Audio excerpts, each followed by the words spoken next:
Всем привет, с вами Елена, и это канал «Вот бы мне». Друзья, с прошлого выпуска новостей на тему движения собеседования для победителей лотереи DV 2021 по разным странам прошло уже больше 2 недель, и сегодня я хочу поделиться обновленными данными.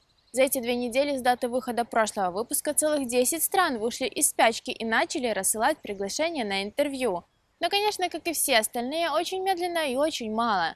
К уже работающим странам на этот раз присоединились Малави, Вьетнам, Иордания, Перу, Боливия, Пакистан, Зимбабве, Греция, Руанда и Китай. Как итог, на данный момент уже более сотни стран обрабатывают заявки, но среди них по-прежнему нет ни России, ни Турции, ни Узбекистана, ни Туркменистана. Когда заработают они и еще около 30 других стран, предугадать невозможно. Все может измениться и завтра, а может и через месяц. Так что единственный правильный вариант – запастись терпением и ждать. По всему миру уже чуть более 3200 кейсов получили приглашение на интервью, и только 1295 из них назначены в африканских странах. Я говорю это к тому, что очень многие, как в комментариях, так и на разных форумах и чатах, почему-то считают, что чуть ли не 90% всех выданных виз достанется африканским странам. Я понимаю, откуда растут ноги этих домыслов, ведь политика США, движения и протесты действительно двигаются в этом направлении. Но уверяю вас, на данный момент на лотерею это никак не влияет. Да, 1295 кейсов из 3208 – это 40%, но вы учитываете и тот факт, что в Африке стран немного больше, чем в Европе, да и население там тоже почти в 2 раза больше.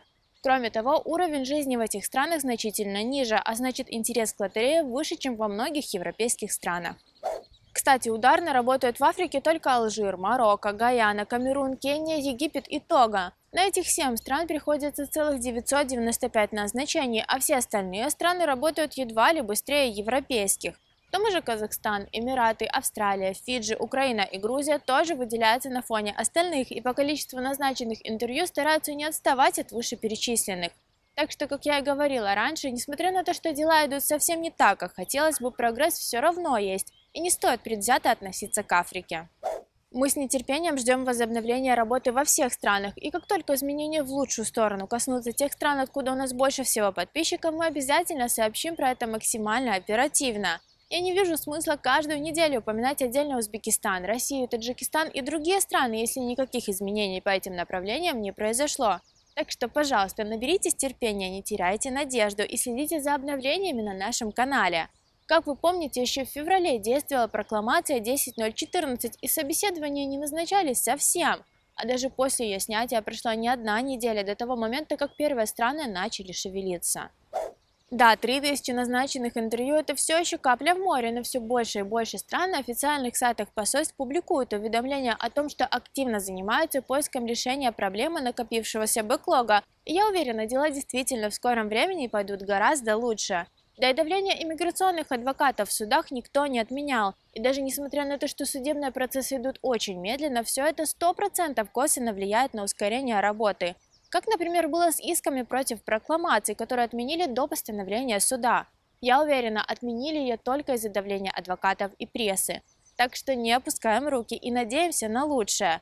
В любом случае, негативный настрой никак не поможет, и вы только потратите больше нервов, которые вам могут пригодиться при иммиграции.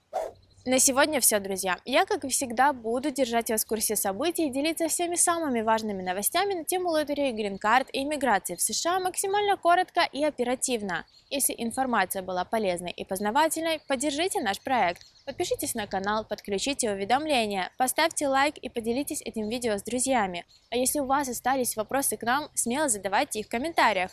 Каждую неделю мы делимся полезным контентом, так что зовите друзей и оставайтесь с нами.